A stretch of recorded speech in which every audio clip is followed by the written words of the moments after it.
dan yang menerima rasuah atau suap. Dalam hadis lain Rasulullah SAW bersabda bahwa Allah Subhanahu wa Ta'ala melaknat orang yang memberi dan menerima suap. Dalam sebuah hadis dinyatakan bahwa yang memberi dan menerima suap adalah ahli neraka. Hadis lain mengatakan bahwa kaum yang melakukan riba akan mendapati kesengsaraan dan kaum yang melakukan suap akan menjadi penakut. Dalam beberapa hadis diberitakan bahwa Rasulullah SAW telah melaknat orang yang memberi suap, yang menerima suap, dan orang menjadi perantara suap. Ya Allah. Hadis kelima, zuhud, qanaah dan tidak meminta-minta.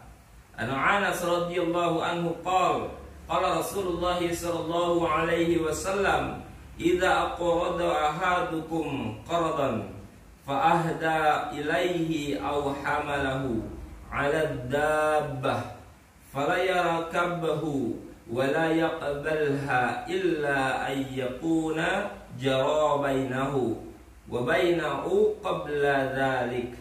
Dari Anas radhiyallahu anhu berkata bahwa Rasulullah SAW bersabda, apabila seorang dari kalian memberi hutang kepada orang lain, kemudian orang yang berhutang itu memberi sesuatu sebagai hadiah kepada yang berpiutang, kemudian orang yang berhutang itu memberi sesuatu sebagai hadiah kepada yang berpiutang atau menawarkan untuk menumpang pada kendaraannya, maka janganlah menerima hadiahnya dan jangan menumpang kendaraannya. Akan tapi apabila hubungan seperti ini sudah terwujud di antara kedua belah pihak sebelum muamalah hutang itu, maka tidaklah mengapa. Masya Allah. Dari Anas radhiyallahu berkata bahwa Rasulullah SAW bersabda, apabila seorang dari kalian memberi hutang kepada orang lain, kemudian orang yang berhutang itu memberi sesuatu hadiah kepada yang berpiutang atau menawarkan untuk menumpang pada kendaraannya, maka janganlah menerima hadiahnya dan jangan menumpang kendaraannya. Akan tapi apabila hubungan seperti ini sudah terwujud antara kedua belah pihak sebelum muamalah hutang itu, maka tidaklah mengapa. Jika dari awalnya sudah terbiasa di antara mereka memberi dan menerima, maka dalam keadaan berhutang pun jika menerimanya tidak mengapa. Tetapi apabila dari awalnya tidak ada hubungan seperti ini, tapi setelah terjadinya hutang barulah memberi hadiah, maka hadiah ini adalah riba. Masya Allah. Maka hadiah ini adalah riba. Dalam hadis lain Abu Burdah radhiyallahu anhu berkata bahwa Abdullah bin Salman radhiyallahu anhu berkata kepadanya, engkau berasal dari suatu kawasan di mana riba sudah menjadi hal yang biasa. Jadi apabila seorang di sana meminjam sesuatu darimu, kemudian ia memberimu satu rumput atau tepung barli, maka jangan diterima karena itu adalah riba. Dari kitab Mishkat. Jadi sebelum menerima hadiah sangat penting dipastikan bahwa si pemberi tidak memberi niat yang fasyik atau rusak. Dalam keadaan berhutang, hadiah ini pun di samping riba dapat pula menjadi rasuah atau suap kalau si pemberi berniat agar pembayaran hutangnya diundur. Dalam banyak hadis Rasulullah SAW telah mengucapkan laknat kepada orang yang memberi rasuah, memberi suap, dan juga orang yang menerima suap. Abdullah bin Umar radhiyallahu anhu berkata bahwa Rasulullah SAW telah melaknat orang yang memberi rasuah atau suap dan yang menerima rasuah atau suap. Dalam hadis lain Rasulullah SAW bersabda bahwa Allah Subhanahu wa Ta'ala melaknat orang yang memberi dan menerima suap. Dalam sebuah hadis dinyatakan bahwa yang memberi dan menerima suap adalah ahli neraka. Hadis lain mengatakan bahwa kaum yang melakukan riba akan mendapati kesengsaraan dan kaum yang melakukan suap akan menjadi penakut. Dalam beberapa hadis diberitakan bahwa Rasulullah SAW telah melaknat orang yang memberi suap, yang menerima suap, dan orang menjadi perantara suap. Ya Allah. Memberi suap, menerima suap, menjadi perantara suap, dilaknat oleh Allah. Nauzubillah min dzalik. Rasulullah SAW pernah mengutus salah seorang sahabatnya untuk menarik sedekah. Setelah menyelesaikan tugas, sahabatnya itu datang kembali pada Rasulullah SAW, lalu berkata bahwa sebagian dari pendapatan ini adalah sedekah dan sebagian yang lain adalah hadiah dari seorang untuk dirinya.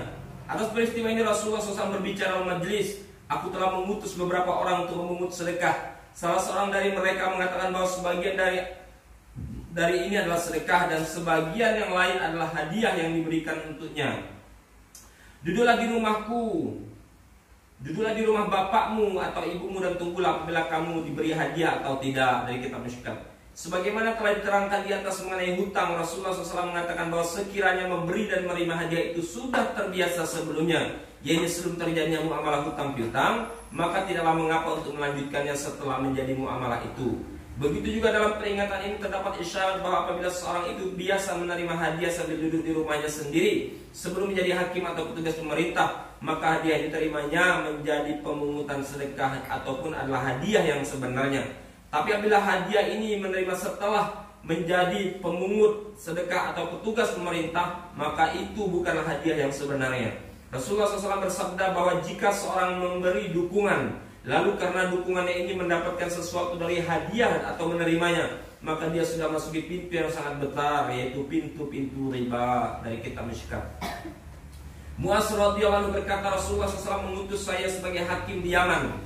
Maka dalam perjalanan menuju Yaman, salah seorang suruhan Rasulullah memanggil saya kembali. Rasulullah SAW bersabda, tahukah kamu mengapa aku memanggilmu kembali? Aku hendak memberitahukan kamu agar jangan mengambil apapun dari izinku, karena itu adalah pengkhianatan.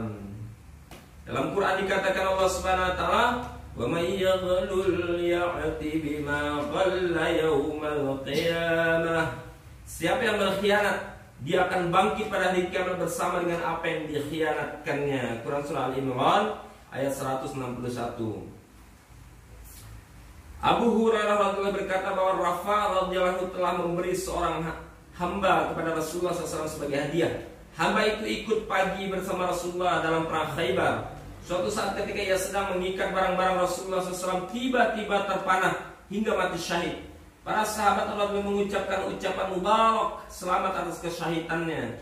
Rasulullah SAW bersabda, tidak, ia telah menyembunyikan sehelai cadar, dan cadar itu menjadi cadar dari api neraka yang sedang membakarnya. Masya Allah.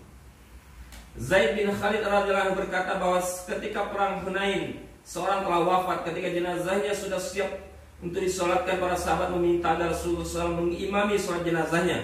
Tapi Rasulullah SAW menolaknya lalu berkata, kalian sajalah yang menyelesaikan sholatnya. Para sahabat radhiyallahu sangat terkejut sehingga air mukanya berubah sedih. Melihat keadaan mereka, Rasulullah SAW bersabda, ia telah berkhianat. Zaid radhiyallahu berkata, kami telah mencari bungkusan barang-barang peninggalannya dan didapatkan di dalamnya beberapa biji mutiara milik orang Yahudi yang nilainya tidak sampai 2 dirham. Dari kitab Durrul Mansur. Rasulullah SAW bersabda bahwa Allah SWT Maha Suci dan Dia hanya menerima harta yang suci saja. Dan Allah SWT memerintahkan kepada orang-orang Islam untuk melakukan apa yang telah Dia perintahkan kepada para nabi. Firman Allah SWT, ya ayyuhar rusulu kulu minat thayyibati kulu minat thayyibati wa'lamu salihah. Wahai Rasul-Rasul, makanlah dari benda-benda yang baik lagi halal dan kerjakanlah amalan-amalan yang soleh. Quran surah Al-Mu'minun ayat 51.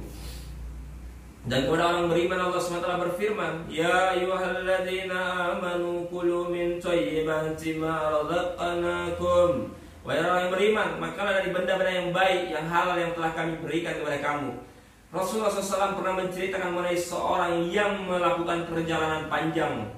Salah satu syarat terkabulnya doa, rambutnya kusut, tubuhnya berdebu, dalam keadaan miskin tidak berdaya, sambil mengarahkan kedua tangannya ke langit lalu berdoa, ya Allah, ya Allah. Tapi makanannya haram, dari harta yang haram, minumannya haram, pakaiannya haram, cara mencari pendapatannya dengan cara yang haram. Maka bagaimana mungkin doanya akan dikabulkan oleh Allah Subhanahu wa taala?